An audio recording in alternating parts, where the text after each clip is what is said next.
this is like crack for the psychology, the evolution of women, right? It's getting to know who's doing what, who's wearing what, who's dating who's where everyone is, what's everyone thinking about, what's everyone talking about, what's everyone doing, right? To think you've outsmarted this is unwise. It's like thinking you've outsmarted porn. Like it's not actually, you're not actually out, you haven't really outsmarted your deepest lizard brain psychology, evolutionary psychology. What is the tool of socialization, right? The tool of socialization, for me to have a relationship with you or with anyone else, to interact with people, I have to have an ego, right? I have to have a separate self that I use to relate to other people. I mean, life is already enough, right? It's already enough to manage health and finances and habits and relationships and yourself and family and all these things. Like, why add on a social persona that you have to keep up with and you have to update and you have to look at messages and to me, it just doesn't make sense. Hey, what's up guys? Welcome to Lion's Heart. And in this video, we're going to be discussing how social media is destructive for women. Now, in my last video, we discussed how porn is destructive for men, specifically for men. I mean, both of these things are destructive for both genders. But there is more of an evolutionary psychological reason as to why something like social media is more destructive for women, more addictive for women, and why something like online adult content is more destructive for men, right? And before we dive into this video, I just want to kind of make the caveat that this is actually a video for women to help women, right? This is not some kind of black pill, incel, red pill, manosphere kind of douchebag alpha male rant about how women are becoming narcissists or ruined or things like that. This is actually to help and support women and to kind of expose some of the traps that you are being played into by these algorithms, by this technology, by these platforms, right? And how it's kind of pulling on certain evolutionary and psychological wirings to make it so addictive and so destructive, right?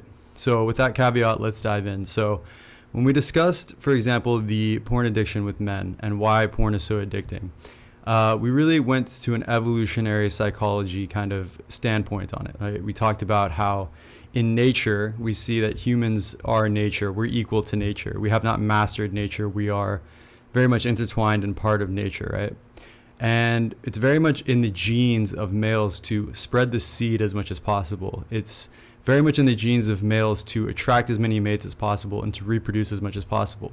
Counterproductive to our Disney fantasies and what we might like to believe, this is actually most of what we see in nature and a lot of what we would probably see in a natural human environment without the, kind of more religious or the conditioning or the culture around monogamy and marriage.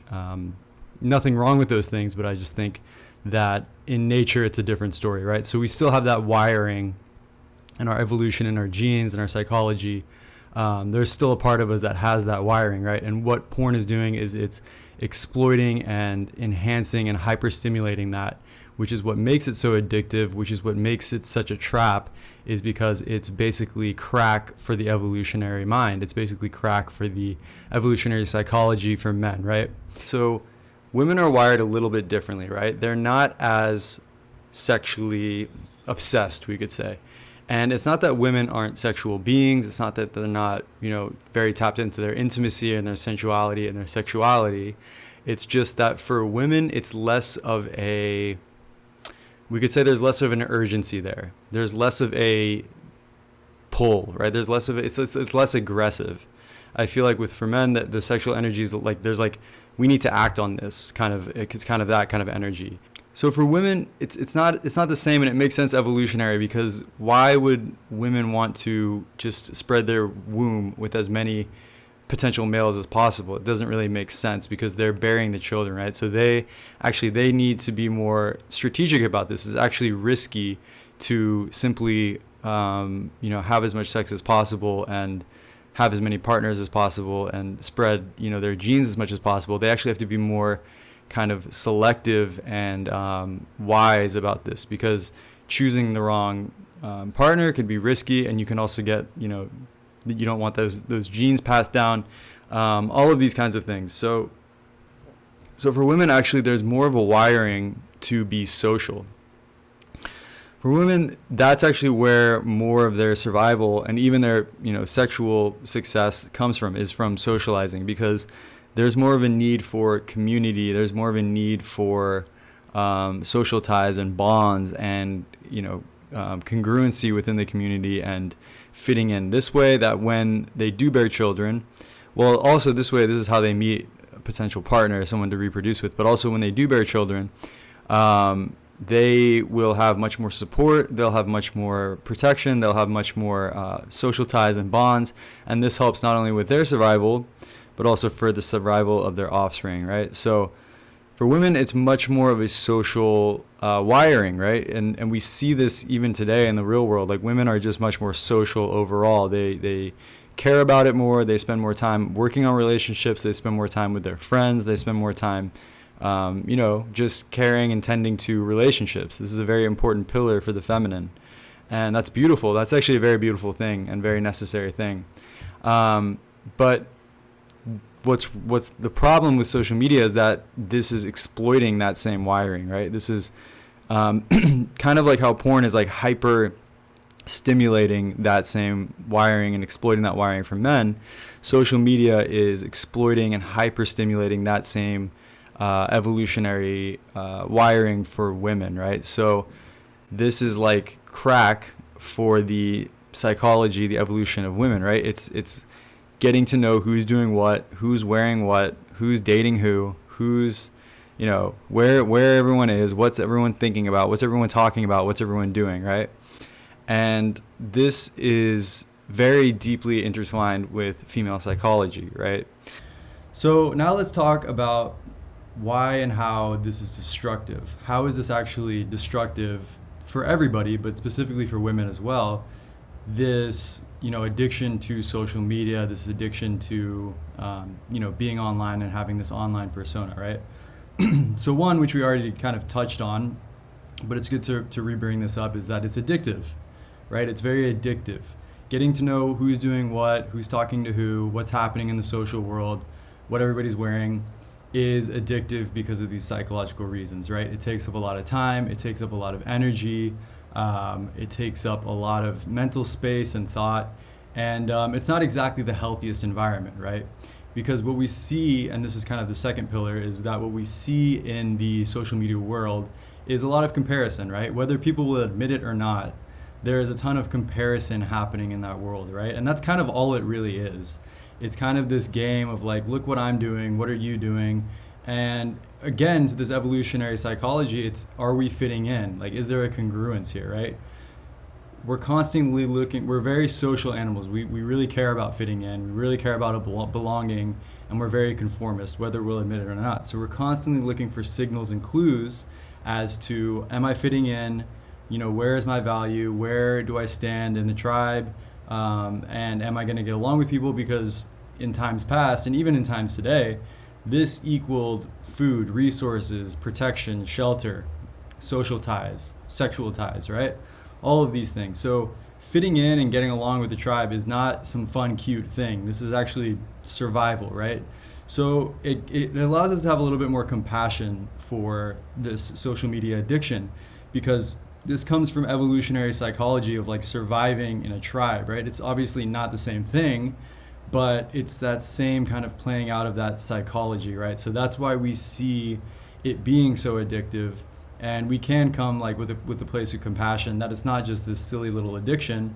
Same for the porn. It's like, it's not just this silly thing. It's actually like very much a baseline wiring and things that are being exploited. So the problem here, though, is that we can't help but compare, right? And so what this does, and as we've seen with tons of studies, is what this does is it creates feelings of anxiety, it creates low self-worth, it creates depression, it creates suicidal thoughts, and we've seen this recently spike with young women in the world. There's like the higher rates of suicide, there's higher rates of depression, there's higher rates of anxiety. So now you're comparing yourself to, by the way, not really someone's actual life, but their curated life of their yacht and their perfect husband and their white picket fence and their perfect kids. and they're getting to pick and choose what you see, right? Whereas in a tribe, you would kind of know everybody. You would know their bullshit. You would know their struggles. You would know their problems, right? But on social media, you don't see any of that. So you just see the perfect, hand-picked highlight moments of people's lives. And what this does, it creates an image of like, why do I not look like that? Why do I not feel like that? Why does my life not look like that, right? And don't even get me started on AI. AI takes it to a whole nother level, but just in the human realm, like seeing women who have like these perfect bodies, right? They've got 0.001% genetics, right? And then you just got normal people comparing themselves to that, and it's just not very fair. And also, you don't actually know what's going on in that person's mind, right? They could be a complete mess. They could have ridiculous anxiety, and usually they do, right? Usually social media influencers are completely miserable people. They're not like the most like wise, conscious, free, happy people you can imagine. And to me, that makes complete sense. I'm like not shocked by that at all. But people don't know that, right? Especially when you're like young, when you're like 15, 16 and you're just online, like what you see, what you're getting, you think that what you're seeing is the base value, right? You think that what you're seeing is what you're getting, right? You don't really understand deceit. You don't really understand like human psychology. You don't really understand all these tricks that people do. You're just believing what you're taking in. So this is just so toxic, actually. It's almost like a drug, right? It's like a toxic drug that you would want your kids to stay away from. Yet as adults, we're all doing it, right? As adults, people are still doing it. And to think you've outsmarted this is unwise. It's like thinking you've outsmarted porn. Like you haven't really outsmarted your deepest lizard brain psychology, evolutionary psychology. And to think you have is not smart. The best thing we can do is to become conscious of these things and then avoid them, actually. So that's the second pillar, is this comparison thing. And then the third pillar is that what is the tool of socialization, right? The tool of socialization, for me to have a relationship with you or with anyone else, to interact with people, I have to have an ego, right? I have to have a separate self that I use to relate to other people. And if you've done consciousness work, if you've done meditation work, if you've kind of been following this channel specifically, or you've been doing that kind of work, you'll understand that the ego, this separate self, the one in here, the one, over here, is made up. It's a fiction, it's a survival mechanism, it's a social invention that we make up to have a reference point for socialization, because socialization is such an important part of being a human and our survival. But when you find out, when you do enough, internal work or meditative work or consciousness work, is that there is no one inside the skull. There is no one behind the eyes, right? There's just awareness. There's just a void. There's just this emptiness, right? It's like nothingness is there. It's not nothingness as in nothing, because there's still, experience, there's consciousness, but it's definitely not a person, right? It's definitely not a person with a name and a job and all of these things. So from that point, what does socializing do? Socializing enhances and stimulates that separate self, right? So when you're spending all day online, a platform like Instagram, it's all about what is a social media page, right? What is a social media page? It's me, me, me, me, me. Like that's all someone's social media page is. It's their ego. It's like a giant shrine for the ego, right? Someone's Instagram page, if you just go to someone's Instagram page and scroll through and you look at it through this lens of ego worship, then you'll see that that's all it is. My vacation, what I had for lunch, my family, my friends, my experiences, it's just me, me, me. And it's just this complete worship of somebody's made up separate self, right? And I use the word made up on two different levels, because one, it's made up because it's not their actual real life. Like even past the ego, separate self, consciousness thing, like this isn't actually their real life. Like they're portraying something. It's curated. It's a projection of something. It's usually an idea of what they would like to be, what they would like their life to be, right? So it's this made up world. The whole social media world is a made up world. And you could say that about the whole social world too, but that's why I said two layers. But then on the second layer, like I also mentioned, is that it's just the ego is made up too. But let's just talk on this more surface, shallow level of, this social persona is completely made up, right? It's not really actually, they're not showing the dark times or the negative thoughts or these things, so I just feel like it's very inauthentic, and it's very much a game, right? It's a game, it's a conceptual game, and it's really unhealthy because people don't know it's a game.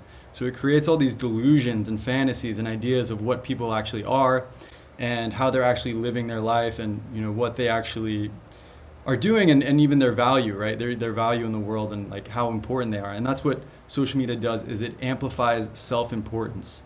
It amplifies ego. Like, how delusionally self-important do you have to think you are to post a picture of a fucking sandwich you ate at lunch, right? And think that people actually care about, like, people actually need to know this information or care, right? And then you see all the people who watched your story and you think like, wow, everyone's so interested in me. And like, but if you see it on their end, they're just bored scrolling around. Like, they don't give a shit. No one gives a shit about the sandwich you ate or the vacation you took. Like, honestly, I just don't think, I think we way overinflate the importance of what we're up to. And I like this idea. It's not to like devalue anybody's sense of self or anybody's sense of worth or anything, but it's kind of like, it's a humble reality check of like, yeah, we're not that important, right? And like, it's this time we live in of like this ego worship and this like selfishness and this narcissism of like how important we think we are. And it's so nice to just get humbled to the level of like, yeah, I'm probably just gonna live a human life and die, and like, I hope I live it to the best and like enjoy it, but it's like, it's not that important, right? It's really not. And neither are you or your ego. So I think that what these platforms do is they just way over amplify that, this grandiosity, this narcissism, this self-importance, right? It's like drugging that up, right? It's like adding fuel to the fire. It's already a problem. Like, before social media, it was already a problem, this egotism and things, but social media has taken it to another level, right? And this brings me to my last point about the damages of social media, is the sexual marketplace value delusion, right? So when we're on these platforms, what happens, and especially I think it happens for, so it's interesting here, because what happens for men with porn is men watch porn and then they think that that's what they deserve, or that's what their sex life should look like, or that's what sex should look like, right? And it's complete fantasy, right? It's not like that in real life. In real life, you have to deal with emotions, you have to deal with commitment, you have to deal with honesty, you have to deal with STIs, you have to do all these things. You have to deal with balancing pleasure, giving and taking in the bedroom, right? And taking care of her and these things. Whereas in porn, it's just service. It's just basically the dude's wet dream. It's just complete service and pleasure for the guy, right?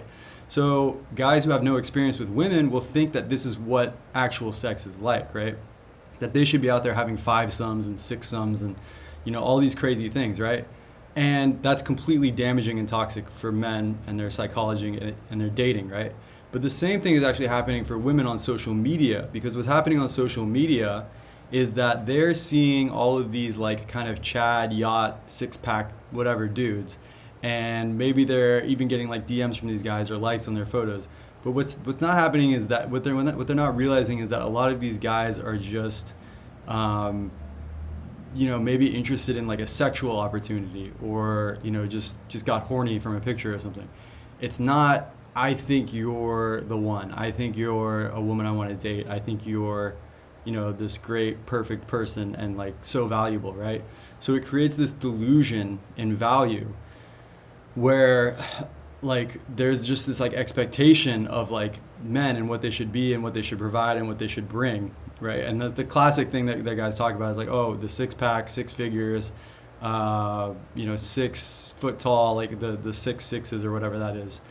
And I think there's actually wisdom in that. I think it's true that it creates this false expectation of the dating world and your kind of value in it, your place in it. And it can be kind of a brutal reality to look at, but what happens really with these DMing, and I'm not just talking about, maybe some Chad guy DMing. I don't really know how that works, to be honest. Like, I don't know if women are actually getting messages from these like 0.1% kind of guys.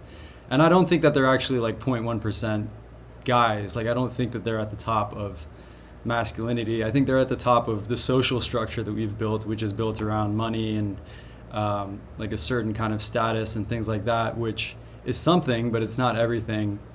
Usually these guys are pretty narcissistic. They're not really very developed. They're pretty selfish dudes.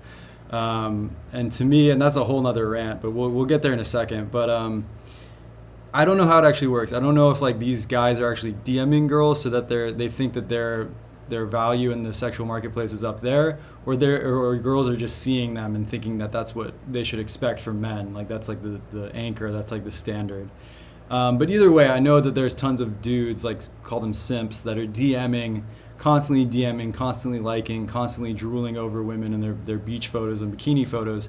And this also amplifies the ego and sense of self and sense of worth, because what this says is just male attention. Like men are interested in me, not knowing that they're probably just 60-year-old, 50-year-old dudes, jerking off on their couch or something, right? So this creates a very amplified sense of value and worth and expectation in the dating market world. And you expect too much from men, you expect too much from your dating partners, you don't compromise, and honestly in dating there is a factor of settling a little bit, settling on certain things, compromising on certain things. But if you're inflated to the point where you're this like perfect goddess, divine goddess, and you deserve like this dude with a yacht who's 6 foot tall and has 6 foot abs, like you're never gonna you're just gonna be single forever. Like you're just not gonna ever find that like human to human connection, that human to human love in its own messiness, in its own imperfection, maybe in a guy's imperfections and your own imperfections, right? So that's why I want to share this video, and I want to help women, because I want them to avoid, and I want you to avoid that trap. Like that's pretty scary, actually. It's kind of like how it's scary that dudes who get addicted to porn are just like, they can't have a romantic relationship. They can't have that polarity. They can't have that, sexual romance, because the porn has just completely, ruined their minds, right? So it's the same thing for women, right? And I've even noticed for myself, like, I can't, like, it's similar to how I've heard women say that they can't date a guy who watches porn. And I also I feel that way about social media. Like I can't really be dating women who are like addicted to their social media or really heavily into it. If they just have a page and they just check Instagram and they're into it and they're connecting with their friends, that's fine. That's a different story. It's maybe similar to how like some dudes have Playboy magazines or whatever, and they look at them like once a month or something. Like it's not so black and white, right? And I think there are balances here. I think there are ways to integrate these things, and it's not always just like if someone is on social media, they're ruined, or if some guy looks at porn, he's completely ruined. It's not that black and white. But there is a certain level, and similar to how, women can tell if a guy's watched a lot of porn. I've heard this from women. Like they'll say that if they're with a guy and he's acting a certain way and he's saying certain things and he's a certain way in the bedroom, she can tell that he watches a lot of porn, right? And I've felt this way about social media. I can be interacting with a woman. I can listen to how she's talking. I can listen to how she speaks about herself. I can listen to see how present she is, or if she's listening, or things like that. And I can immediately tell if she's been corrupted and brainwashed and ruined by social media. And it's a huge turnoff, and I don't date women like that. Similar to how women won't date guys who have been ruined by porn, right? The good news here is that these things can all be fixed and healed, right? The brain is super neuroplastic. Our social evolutionary wiring is so strong that we'll almost within weeks come back to like a natural baseline, and a lot of that delusion and damage will start to heal very quickly, right? And I've just heard from so many people. I mean, I don't have social media. I've been off it for a long time, and I don't miss it at all. I don't care at all. And I just hear from people who get off of it and who stop using it, just how much better they feel, how much more at peace they feel, how much more present they feel. I mean, life is already enough, right? It's already enough to manage health and finances and habits and relationships and yourself and family and all these things, and things like taxes and insurance and all these things and work. Why add on a social persona that you have to keep up with and you have to update and you have to look at messages and to me it just doesn't make sense. And it's not real, right? It's like I almost feel like people want to use this as an escape or as a fantasy, this social media persona, right? So yeah, that's kind of my take on all of this, and it's like nothing wrong with it. I don't think there's anything wrong with connecting with people, and we have this online world to do it. I just think there needs to be a balance, and I think it should be like a very heavy balance of real world things that you're doing and living and feeling versus the online persona in the online world. Like it should be like 95% real world, real life relationships, real life connections, maybe 5% internet connections, talking with people from high school or whatever, and like posting what you're up to, right? Personally, I think zero. It should be zero internet persona, but whatever.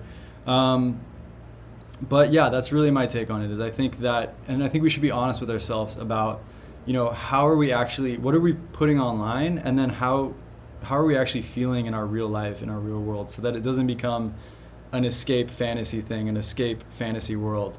Like if you're posting about how happy you are with your kids and how happy you are with this, and then but internally you're like depressed and anxious and suicidal about it, then that's something to look at, right? That's something to look at. That's something to question yourself about integrity and honesty and authenticity, right?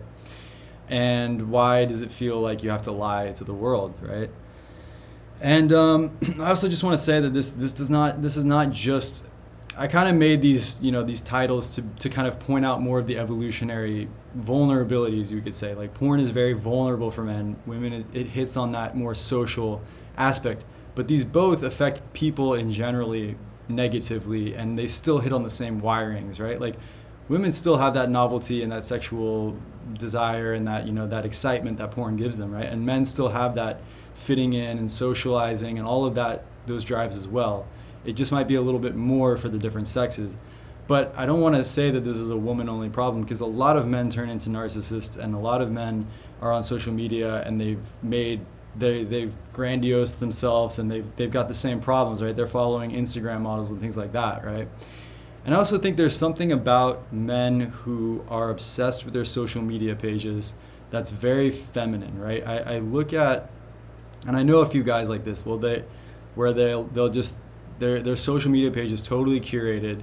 You go to it, there's pictures of them with their boat and their money, and they're showing off and they're kind of bragging, and it's just ego, and they really care about it, right? They really care about their social media page. And to me, this is just very